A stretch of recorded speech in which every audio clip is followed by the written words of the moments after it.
uhamba ngothando kaNkulunkulu ngoba uNkulunkulu owasithanda kuqala thina singenze lutho sifanele ukufa sifanele ukulashwa kodwa wasithanda. Masifunda uJohn 3 verse 16 ukuthi wathanda izwe kangaka niyalazi.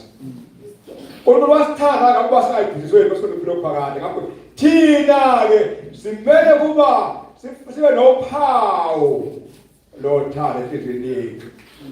Kusho ukuthini lokho? Kusho ngasonke isikhathi silwela ubungcwele ngoba osithandayo ungcwele. Hayi. Sandelwe manje amakhono obazalwane abathi ngiyamthanda uJesu. Kodwa mawuthi uyabuka bona hayi akukho lokho. Salaba abazalwane manje abathi yima lami lengcono kunaleliya. Ngiyabonga uNkulunkulu ngakempostoli ngoba wena awunabala. Ngebandla kaJesu. Nathi asifundisa ukuthi ke akekho umuntu onebala ibandla kaJesu. Kodwa kumele bathina ngaso sonke isikhathi sibe nophawu lothando lwethu. Labo bafuyile bayazi ukuthi qale inkomo zayishaya uphawu lapha. Kwahamba ukuthi alisizi kwenza lokho kokuthiwa i-brand mark kokushisa inkomo lapha. Leyo ke iwungqo ngoba noma ngathi uyayitshontsha ufike udala inkomo le ayona eKhoza ekabamsewani ngoba inophawu. Nomntwana kaNkulunkulu ke onophawu alufake ezweni noma kwenzekane noma kunjani noma lina noma efela noma egula noma exotshelwa kodwa unophawu hayi okulapha kulokhu kuyafika kuyaphela kodwa ukhona uNkulunkulu unophawu lakhe. Noma wenza izinto ezinkulu ekhaya lakho kodwa uma unophawu awushawalivali.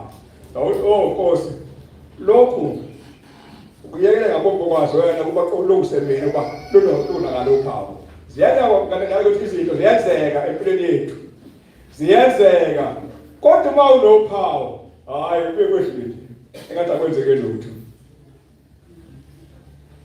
Uthi ke ifake njengophawu enhliziyweni yakho. Njengophawu ngaleni yakho ngokuba uthando lunamandla njengokufa.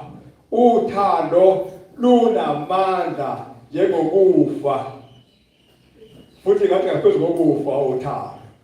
Ngoba yabaze ngengasho noma kwenzekani noma uyafelwa noma bakwebela noma uyagula noma engaze akuhlupha ithunya usathane cha unomthetho kaNkulunkulu. Konke lokhu kwenziwa usathane ngoba efuna mina cha nginandaba noSathane. Ngikhumbula enye indoda ngangifundela incwadi lapha ethi yathi lele ebusuku yenza phela ithi ukhona umsindo lapha endlini. Uma ithi yakhanyisa ibodwa wesikhova yathi kanti weSathane akunandaba nawe saphuma sahamba. Uma usunothando enhliziyweni yakho awunandaba nokunye uNkulunkulu kuphela. Ubheka nje kuJesu kuphela umqalisi nomphelelisi okukholwa kwethu. uJesu kuphela.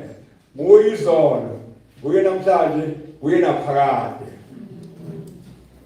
Isikhweleke silikhuni njengendawo yabafileyo. Amalangabi alo angamalangabi omlilo. Yilangabi likaJehova. Ungishayisa uvalo ke lokho. Ilangabi likaJehova.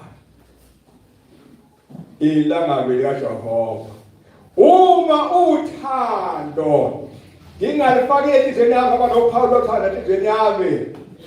Ilangabi likaJehova lomfethu.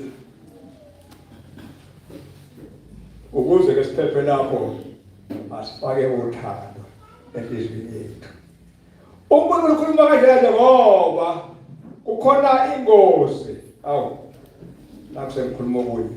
Ezekiel 7 ku verse 5 kuya ku 7. Ezekiel 5.